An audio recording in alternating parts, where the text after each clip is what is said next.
There are people out there right now who are starting businesses. Absolutely. We know exactly what that feels like. You're right in front of them, so it's like having a billboard that you're actually putting right in front of somebody's face. When you're considering adding corporate apparel to your brand, these are some things that you should consider. A lot of website companies, they build it and then they have the ownership of it, and then you don't. You want to own your website. Welcome to the Marketing Compass, your guide to navigating through the dynamic world of marketing and advertising. Whether you're a seasoned marketer or just starting out, join us on this journey as we expose the latest trends, strategies, and insights that will steer your business towards success. I'm Ryan Sigler, and I'm thrilled to be your host on this marketing journey, and I'm here with Nick Prentice today. Today we are going to discuss with you guys a little bit about video. Not get into the specifics so much on this episode of video, but more on how to market video and some basics about video, how we can use it to benefit your company and so on. So, Nick. Yeah, we want to focus more about, the video's made. Like, what do you do next? Or I want to start using video. How do I start using it? Right? Yep. Yeah. So video is probably, as a company, we're a full service marketing company. So there's a lot of different services we provide. But as a company, it's probably one of our most frequently asked questions about how to start using video. Whether it comes from different industries we serve, or from our digital marketing customers or our website customers, or just in general consultation, they're wondering about video because you see it everywhere now, and I think you probably hear the buzz, right? Video is the future. Everything's moving video, and they're right.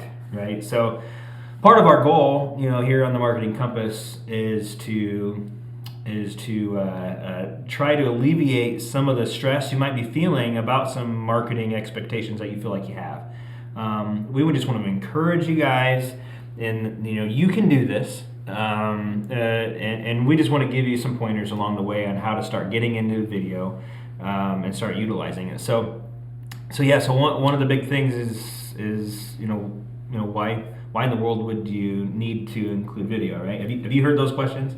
So I think most of those questions spawn from the fact that video is expensive, right? To have a video edited, to have somebody capture video because you or your business doesn't know how, I'm not going to say you assume it's expensive, because in many, many instances it is expensive, but I think that question spawns from that. Yeah. Well, I think it's a general assumption because of probably television. In the 80s and 90s, when television commercials were very, very popular, it was just really expensive to get into because the production costs were so high. You had limited folks that knew how to do it. You had limited access to expensive equipment. The time that it was required to not only set up a production, but to also edit it, and work through the revision process. Not everybody had the equipment that was needed, so that forced the prices up, right? So it's becoming less and less expensive. So the point at which it's going to cost you to enter in to begin doing video on your own is now much, much lower. Now, I do want to preface this, right? So part of our job here on the Marketing Compass is, like I said, to be a blessing to you, to encourage you that you can do these things. Yeah. But there is definitely a difference, right? So, we do video production editing. There's a number of other just fantastic video production companies here in town, namely NTH Productions, who many of you know, Noah. He helps us with our podcast. So he's one that we met through a networking group. and say, hey, let's work together on this. So we do video. We could technically, if we had the time, we could set up our own podcast. But we wanted to reach out to Noah and use his expertise in this to do this. So there's a lot of very highly qualified video production companies out there, and you could definitely tell the difference between a professionally shot and edited video in comparison to something that you do on your own, right? So I just want to make sure that's out there. Like the cost of entry is lower, but if you want a good product, you still have to pay for it, and it's still going to be costly. But like I said, kind of the reason behind our podcast really is just to be an encouragement to you that you can do this. So why video? Video is important to everybody right now, and it's the way the marketing programs are being pushed. The platforms that we use, they want video. So my encouragement to everybody is just to start doing it. If you don't have the budget right away to hire a professional a video production company, that's okay. That's totally fine. There's some places that we can help with recommending how to start doing that, and some places to start. But I just want to encourage you just to start using it, because as we get into the second segment of this podcast, we're going to talk about kind of future trends, and we're going to see that we think video is important now. Just wait. Next 5 or 10 years, it's going to be everything that there is. Yeah, I think kind of go back just a little bit. Video is a lot more common now, and that's social media platforms have helped push that quite a bit. Mm-hmm. But technology has helped. So the cameras on your phones nowadays are pretty good quality, especially for social media resolutions, because social media is quick. You're not worried about cinematic quality necessarily. You want a good shot. But as long as the person can be creative with their phone, think about how to create good shots. And there's tons of YouTube videos out there for research on how to shoot video with any device that you might have, a GoPro or things like that. But there's so many devices now that, a GoPro for $300, if you're a landscaper or a lawn mowing business starting out, strap a GoPro to the handle of your lawnmower or the back end of it or anything, just to get creative views, and then you save all that footage and you have a library. And then there's so many apps out. Yeah. So you got the footage now. How do you throw that online or whatever you need to use it for? Well, there's so many free apps or very inexpensive apps that can do basic editing, and they're fast. You don't have to spend all day, and they work pretty well. So I just wanted to touch on that. But that's a great point. Because part of the process that we go through with our customers is identifying their budget. And I say this almost every episode: a budget is not only the financial side of what you're working with; it's also the time that you have. And if you want to be on social media, and like we're recommending, you need to be on social media, and you need to start using video in some way. You're gonna have to start figuring out how to fit this into your time piece of your budget. And even just the capturing piece, you mentioned GoPros. That's a great option for folks just to start capturing video about how they're doing. Just strap it on and just start gathering video. So you start thinking about that process, and then utilizing those apps to speed up that process of capturing the video. The editing and stuff, the apps can help you with, but you're still gonna have to sit down and take some time on that. That's when you're going to get to the point to where you have to decide for yourself: is it time for us to because of the amount of time that we're spending on editing these videos and preparing content, is it time for us to hire a company to come and help us take care of this? And there's a lot of factors that go into that, and that's stuff that we would want to sit down with you and discuss and decide what pieces you should be handling, what pieces the marketing company should be handling. But that time piece is key, and like you said, like those apps have really made that a lot more Yeah, I mean the built-in apps, like for instance, I go back to GoPro because I just bought a GoPro Hero for a motorcycle trip that I'm doing in late July, and they have an automatic upload when you plug it into charge. You don't have to mess with the SD card, and then they also have an editing app that you can have Editing on your is desktop and on your phone. And when it automatically uploads to their own iCloud, it's like a $50 a year membership for it, a year, which is cheap. And you get the app, and then all your uploaded files are right there that you can choose to do quick edits with and upload to pretty much any social media platform.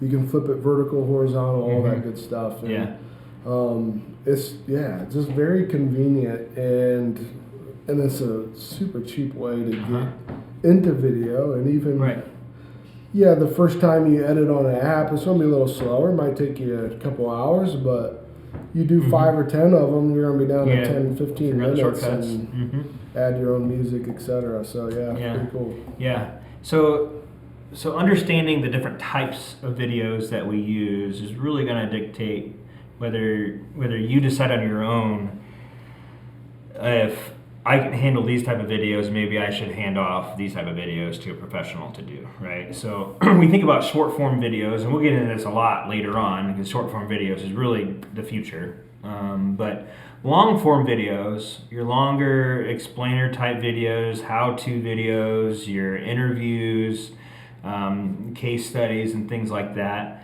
that's where we really see the value of hiring a company like us to come in and take care of that production value for you. Is the amount of time that it takes to set up, the equipment that's required, it's just kind of prohibited for a business owner to try to do that on their own. That's right. I mean, you got people talking, you got to have good audio. Right. So you got to have good microphones or good lavalier mics, boom mics, boom cameras, lighting, custom lighting, and then you're getting into $3,000, $4,000, $5,000 in equipment, and that's pretty much entry level equipment. You can spend $20,000 on one camera if you want. Those professionals, you get better equipment by hiring them without buying the equipment. So that's really where the value is, as far as the different shots and things you need. You also need a professional that knows. He's done that before. Bingo. He knows You're what exactly shots. right. He's done the creative thinking part of it, and he knows what works. And so that's the difference. And then you got the editing side. Yeah. So on the editing side, I edit video for Blue River. It's about probably 60-70% of my full-time job here. You get into color editing. And it's a lot of opinion. Video is very opinion based because my eye sees what I like in a video. Somebody else might like something a little bit warmer or cooler toned, and that's where you can get into the weeds real easy, and you spend hours just color editing or how you clip scenes. You got to really watch for sudden movements and things like that and clip it out. But but that's what you get on the professional side as opposed to doing it on an app on your phone. So that's, you get what you pay for. That's where so that's where you have to decide when you're setting up your strategy for the year. What pieces am I able to do on our own, and what pieces should we hire for, and or if you just hire for all of it, because sometimes we're just too busy doing the work that you're a professional at. In order, you don't have the time to produce video, but you need to start utilizing video in some manner. So that's something that we love, just talking and sharing and discussing through with our customers. Of where are you at right now? Where are you at in your growth of your business, and what can we do to make recommendations for you based on that? Because I hope you all understand this from our podcasts already, the ones that you've even today and ones that you've listened to in the past, that we care, and it's a partnership, right? So if we believe that you have the time and the capacity to do this on your own, we're going to teach you and encourage you to do that on your own. If you don't need to spend the money, we're not going to encourage you to spend the money to do it, right? We want long-term partnerships. We want our successes to be your successes, and your failures to be our failures. And we want us to be celebrating with you when you reach your milestones. So we never fail, so we're good. I like that. Do that again. One more. There's like a pause.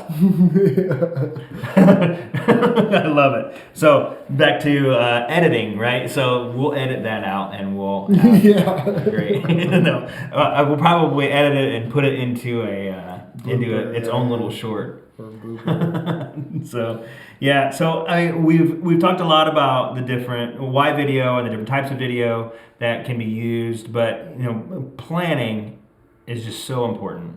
Like understanding, I know Ryan. Even this week, we've brought in a few video projects. That's been a little frustrating for you, just because it really hadn't been planned out very well, and understanding exactly how it's going to be used and what content should be in it and things like that. So let's just discuss a little bit about that process and just how important it is to plan ahead, to have an idea of how the video is going to be used, where it's going to be placed, and voiceover and scripts and scene selections and storyboarding and all that kind of stuff. Yeah, I mean, I kind of want to go back just a little bit to like why video. So, Okay. Why are we choosing to do a video? Well, video statistically over the last 5 years or so has grown astronomically. Oh, so yeah. like the amount of video time viewed on YouTube, if you look up the last 5 years, it's probably quadrupled 4 or 5 times on how many hours is viewed per day from 2015 to 2023. Like it's crazy how much video is being uploaded to just YouTube and viewed in hours. But so that's why video, because it's effective. People want to watch a video. Their natural instinct is press the play button, which Google kind of, has control over. That logo is the play button, and it's brilliant because people want to click the play button. And so when you're on social media or when you're using it to market your business, that play button is going to get a little more reaction than a photo or just text. So that's why video. So I just want to say that. But yeah, planning out your video. So yeah, like a video I did today, I had no guidelines. It was, a commercial property that's going up for lease. But that was all I knew. I had to look up their website for the specs. And there really wasn't a whole lot of specs on the site. And so they're obviously trying to lease the property. So then I figure out, okay, the first opening statement is attention business professionals. Now available for lease is all this office space. And then we show clips of the office space and photos. And, at that point, I just have to be creative in if it was my doing video, the research and if it was understanding me what it wanting this video and I'm trying to lease this property, I need it to be attention getting. Yeah. And reaching the right people. So that's why I did business professionals and so on. So it always helps to think through your end target. Who are you trying to reach? Yes. Is going to determine your video, what it needs to say. Even the type of background music in your video can shut people off or be more inviting depending on their opinion. Again, video is very opinionated. Some people might like it, some may not. So that's really the strategy. You almost have to be neutral and not real extreme, although there are times when extreme videos, loud music or something just really attention getting is useful, and that'll always be the case. But yeah, back to not knowing things or giving direction. I mean, everyone's different. Every business is different. So one business, they might like more control. It depends who you're dealing with inside that business. So you might have a person that likes to be in control of the project more, where they say, "Oh, I want this here, and some people respond with, "Hey, at 22 seconds, I want this clip in. Right. At 35 seconds, I want this clip in there. And I don't like this music. I want something a little more upbeat, or slow it down. It's too loud." So there's always someone's opinion on what they think is the perfect video. So that's the hard part. So yeah, that's why you got to kind of keep it neutral, but in your production style, yeah. So that's just a perfect example of why it's just really important to plan ahead and understand. Video. Even when you hire someone else to do it, right? You need to plan ahead, because video is complex. You gotta have all these different considerations in mind about how it's going to be used, who's going to be the target, and the more that we can get up front in the planning process, Right. the less of that. Hey, at 22 seconds, I need this clip in here, Yeah. because hopefully over time you're gonna get to the point to where when you're communicating this with your production team, then you know right away. Hey, somewhere about the halfway point of this explainer video, we want to have a clip about this there, and it's just going to help streamline the production process that way. But just considerations there also about what platforms we're going to be on, and how to orient the ratio, the size of the video. If it's going to be on television, if it's just going to be on Facebook or Instagram or YouTube, that goes a long way in how you begin the production process there. Sure. So you want to think about those kind of things. But we're going to take a short break here before we move on to some additional conversation about video. But you all have seen this before. This is our Project Spotlight. It's a really fun feature that we like to bring in halfway through our podcast, just to shed some light on a project that we've recently done that's really getting some attention out there. But we hope that it's an encouragement to you and just some motivation for you to see the project and maybe incorporate that into your own strategy. So take a look. Hey guys, Nick Prentice here from Blue River Digital. Super excited to talk with you a little bit about our auction marketing that we do for our wonderful auction companies all over the country. Basically the same exact packages we offer in our other 9 departments, but focused around the auction industry. Really have a huge history background in the auction world, with Weston starting the company and really working in the auction world since the late 90s. And have ever since. So just our ties with the industry and our knowledge and understanding of how an auction event goes and functions, and how to reach the right target audiences really helps us execute these campaigns really well. So we do everything from social media and digital marketing services to sign event signage, corporate apparel for your auction staff, promotional goods for handing out to your patrons and your bidders that are there auction day, and really just a complete offering auction package to help you promote your events effectively. So obviously, guys, as you can tell, the auction industry is a very important part of what we do. We're proud of the industry, we're excited for its future, and we're committed to helping the industry grow. We're excited to see you all at the upcoming National Auction Association National Conference in Pittsburgh, Pennsylvania, coming up here in late July. And look us up, find us when you're there. We'd love to see you again and catch up from the last year. Welcome back. We hope you enjoyed that Project Spotlight there, and hope you're encouraged by it and motivated maybe to try something like that on your own. We just want to get right back into our conversation about video. I'm really excited about this last segment because it's one of my favorite things to do, is just kind of dream a little bit. and talk about the future and what's coming.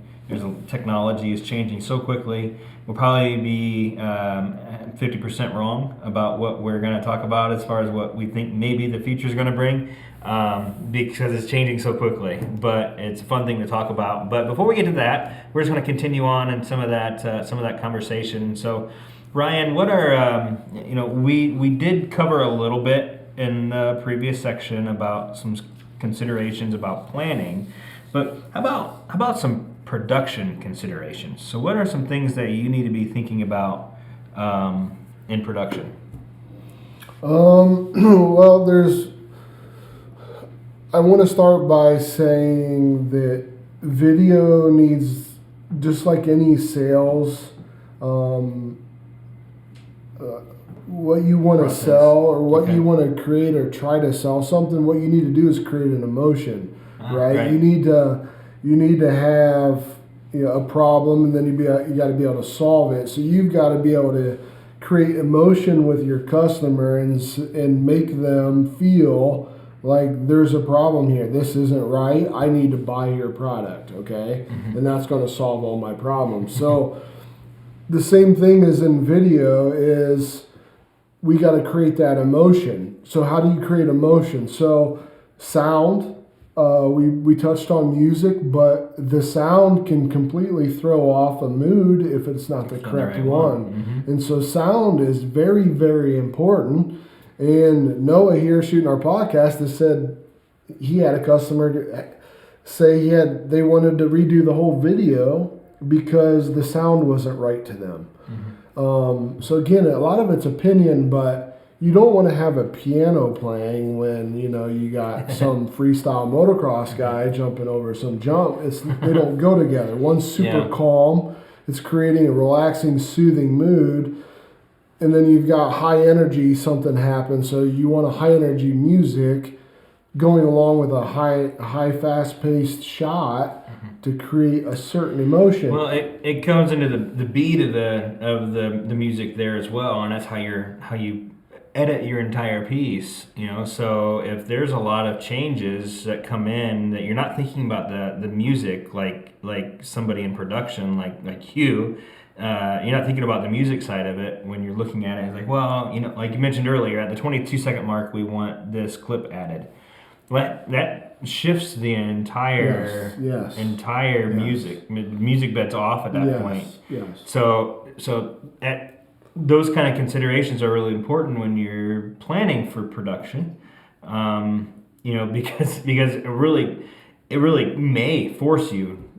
Like the example given with Noah's situation was, it may force you to have to redo a whole video because the way they want the clips revised and clipped out requires the music bed to be in different places and where the beats are playing. Yeah, and so your budgeting and your time as far as on the editing side, I'm gonna kind of metaphor that with my actual editing software. So my editing software, I have layers, right? So I have my video layer, I have my graphics layer, or my adjustment layer for color above it, and then I can add my animated graphics text on top, and then below that you have your audio layer. So you have your music, and then if you add voiceover in, now you've got to sync your background music with your voiceover because you don't want one to overpower your voice. And the voiceover needs to be talking about the right thing. Then they can't hear the guy talking, and then you got issues there. So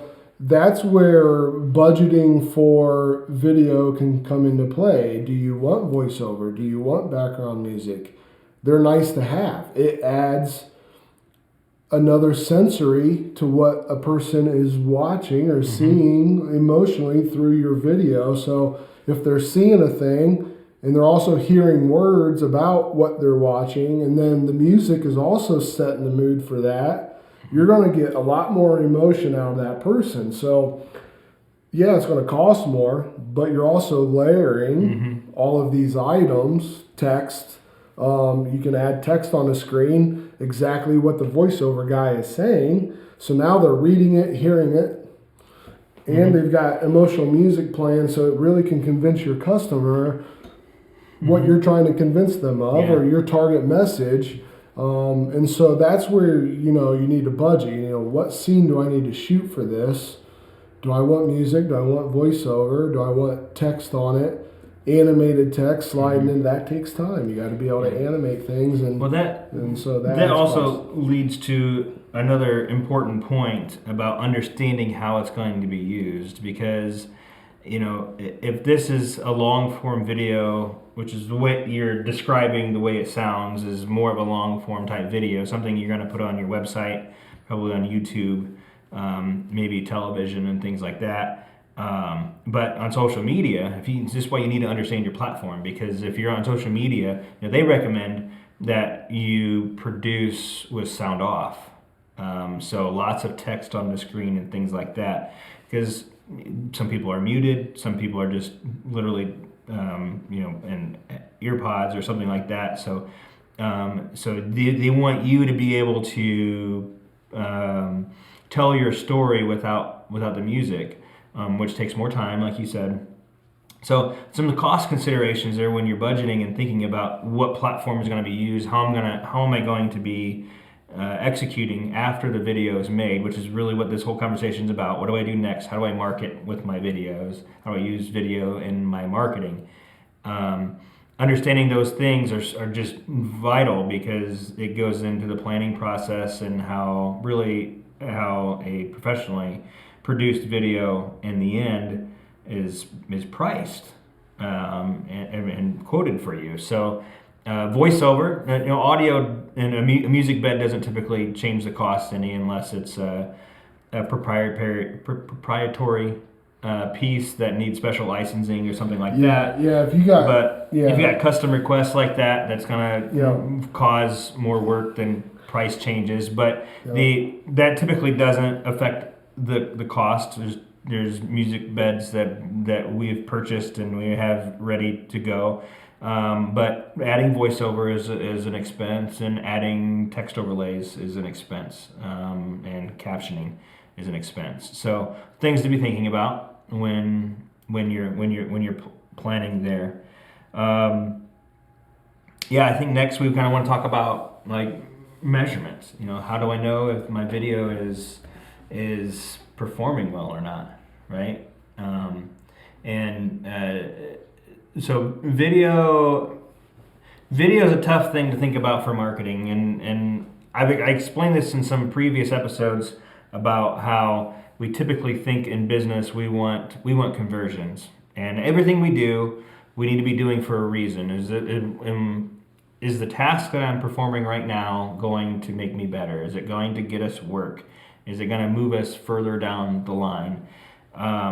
So I think naturally, as business owners, we think about every type of marketing that we do. How is it going to get us sales? But video isn't always that way, and most times it's not that way. Video, I've described this before in marketing. In digital marketing, you've got two main things. You've got lead generation and you have branding. Video is on the branding side. There's some tricks and techniques. I wouldn't say tricks. There's some techniques and strategies that you can use to push more lead generation and try to get more lead generation out of your video. But naturally, the platforms are there to get you to view the videos.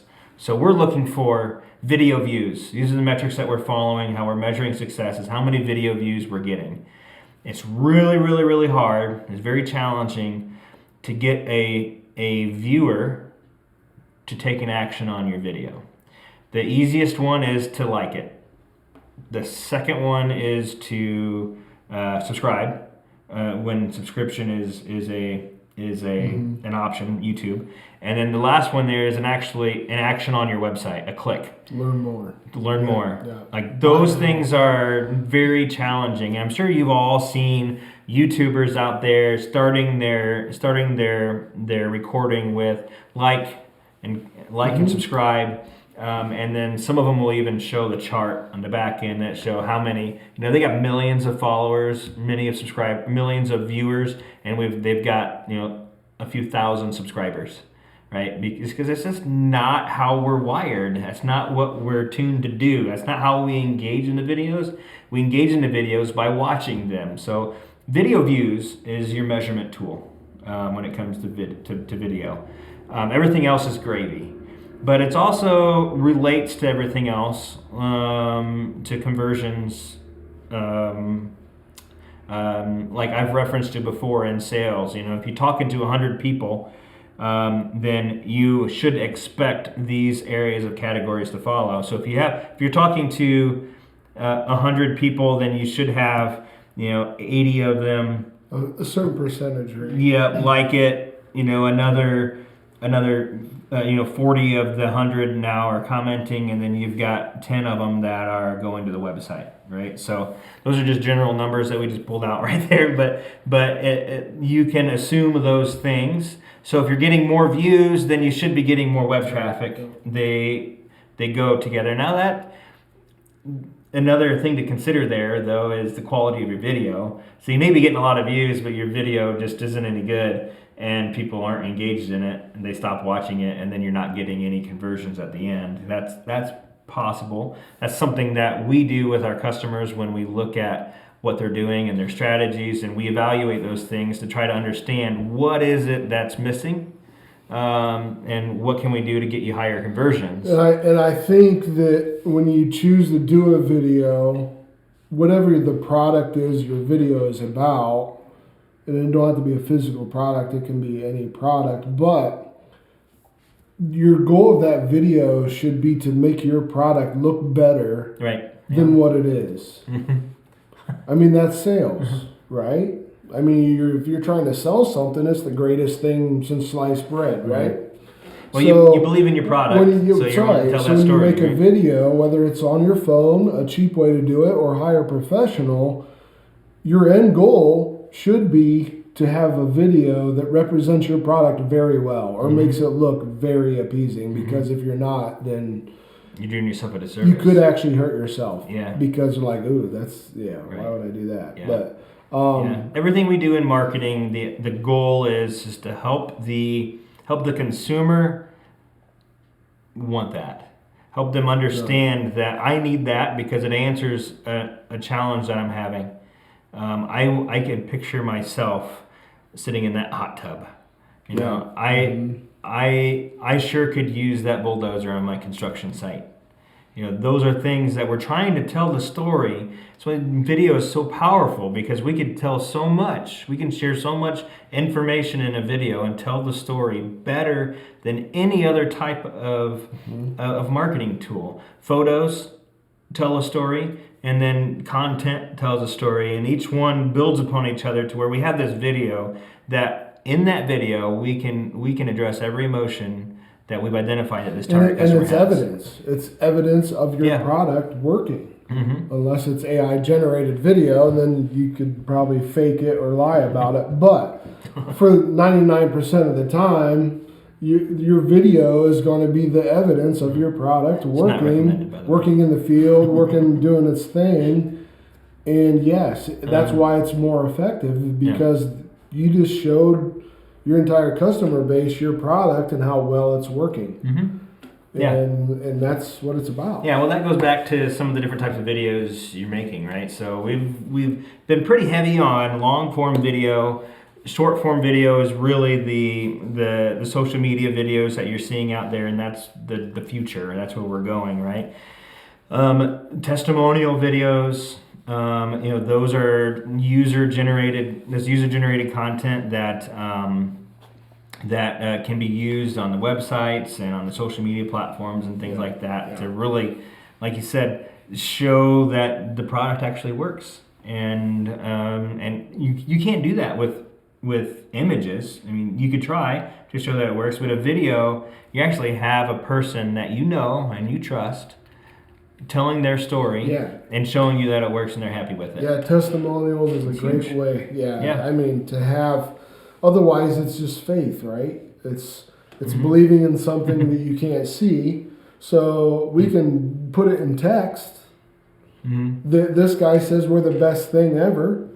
But if you got the video to show it, him saying it, then you have it in front of you. Mhm. So people tend to Testimonials are believe powerful. only in what they can see. That's why faith is very important. Testimonies To are have in powerful, certain aspects, because if you can't see it, it might be true and it might not be, but a lot of people aren't going to believe that that's true until they see it. So video and testimonials is just one more thing to help, for sure. Yeah. It's going to work. Yeah. So I'd like to move into our last question here.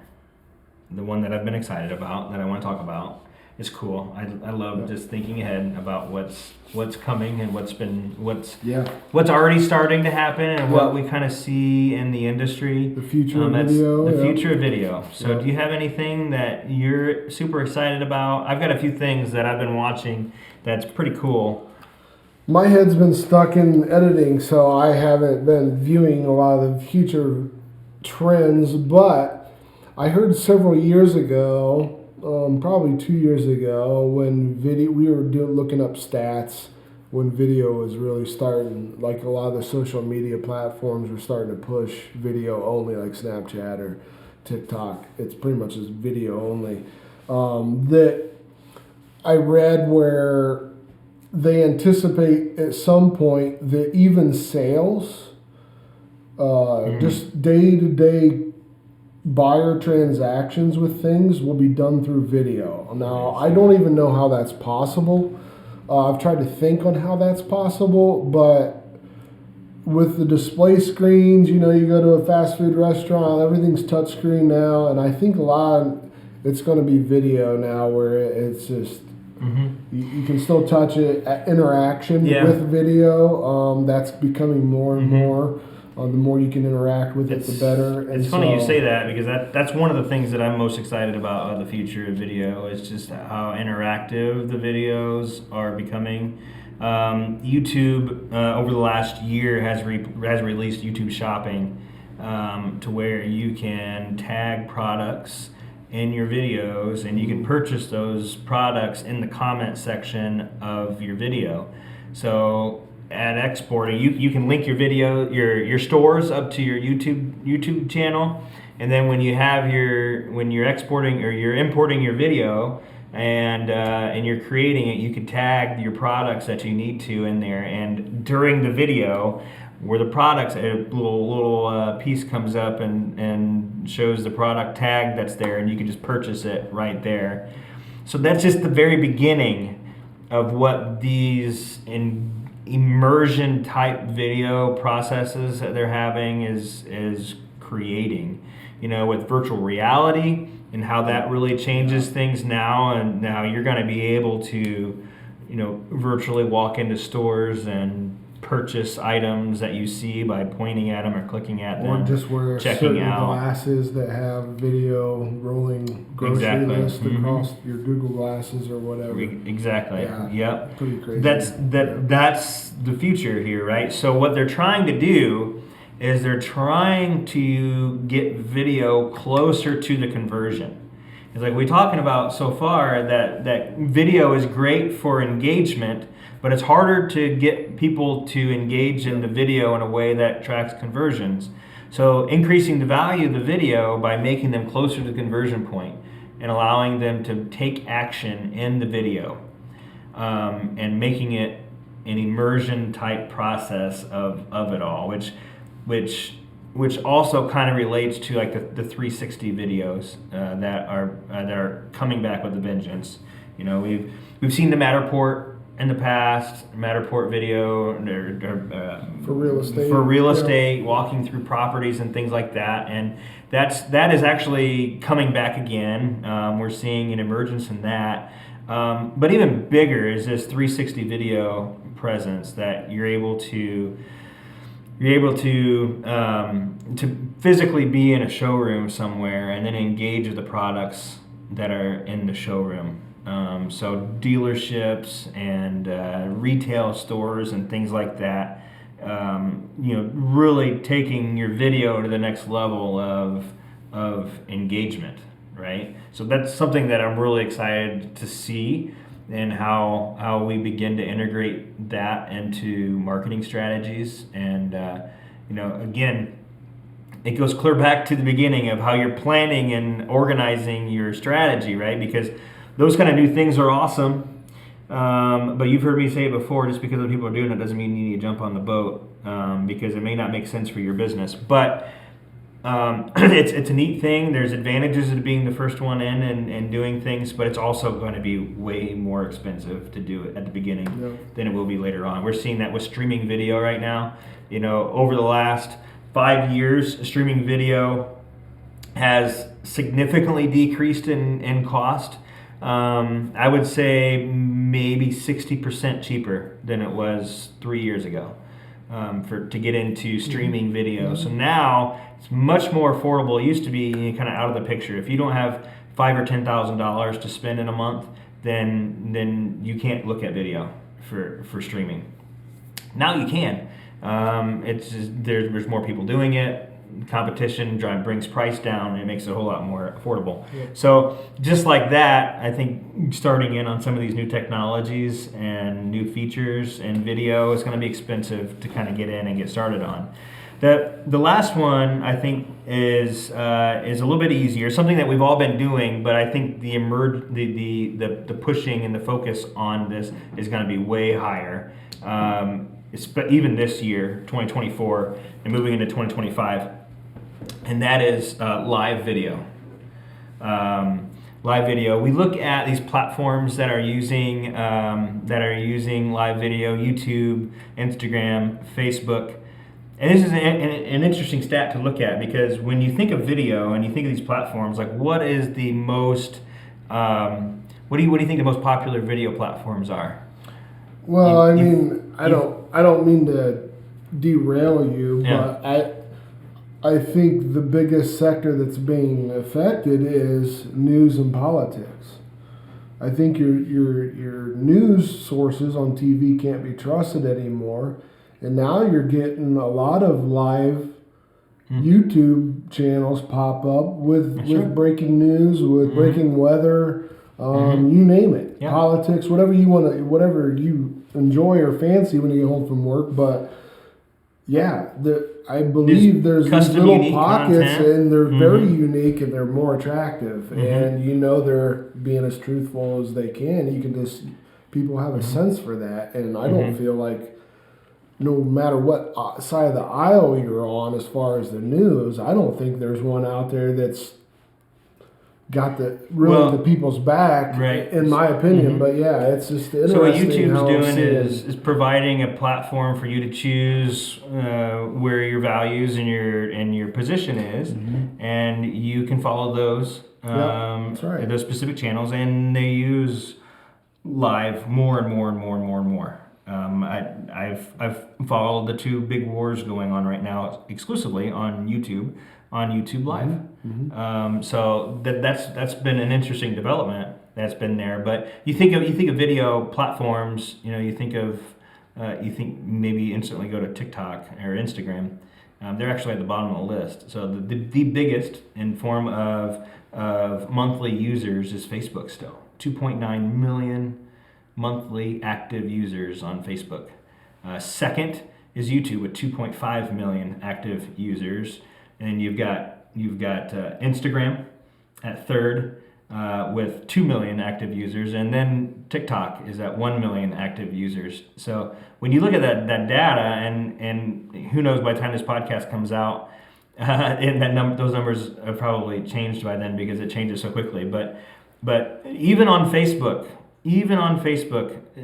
they've just been so big for such a long time. They've got so many active users that you're going to get a huge opportunity to go live. Yeah. So that's my point here, is just to dig into live again more and more. YouTube Live also has that shopping feature integrated into the YouTube Live, so you can tag products on your live feed like that. So more and more people are absorbing their content like that. But super exciting stuff. The future's great for video, but we are up against the clock here, like we always are. Every episode that I'm on, I push it up against the clock, and we're out of time. I do want to say something that popped in my head. One more thing. Sorry. But could you imagine sitting at home viewing live video And with today's technology, having an AI robot in a grocery store, but you're seeing through their eyes, so you can walk around and virtually buy stuff, and they ship it to you at your home. Mm-hmm. You know, It's just pretty crazy to things think like that. The uses of video in the future could easily happen, and they probably already working on it. But yeah, it's anyway. That just popped in my head. Yeah. That would be crazy, but anyway. It's crazy stuff, and it's exciting. Everything with technology is just multiplying so quickly, and the way we use it. Ultimately, it's how our target audiences want to engage in content and do business with each other. So we're working hard behind the scenes to understand the changes and how we can begin to incorporating these into your own marketing strategies. And we hope that from today's conversation, we've given you guys some encouragement and inspiration to start doing this on your own.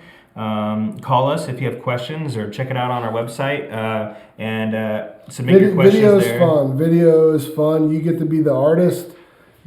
The key to video is just being slow, smooth, and being very creative. Yep. Start paying attention to those commercials and those movie scenes on how they're using things and objects in their scenes, and that's how you can start. And critique your own video. After you shoot it, watch it yourself. That'll tell you what you're doing wrong. That's the number one thing that you could do. When you capture your own video, make sure you watch it and critique it yourself, because you'll see all kinds of bad movements. What am I even looking at? Things like that that'll help you a lot in the long run. Sure. For good. For sure. All right, guys. Well, hopefully that was helpful to you all. Just want to ask you guys to please check us out on all the popular podcast platforms: Spotify, Apple, YouTube. You can check it on our website. We've got a page under the news page for podcasts. And share with us your comments and feedback on this show. And until next time, I just hope you guys enjoyed the show and take something away from today. And don't forget to show us some love on our podcast platforms. Like and subscribe. Good. Thanks, guys. Thank you.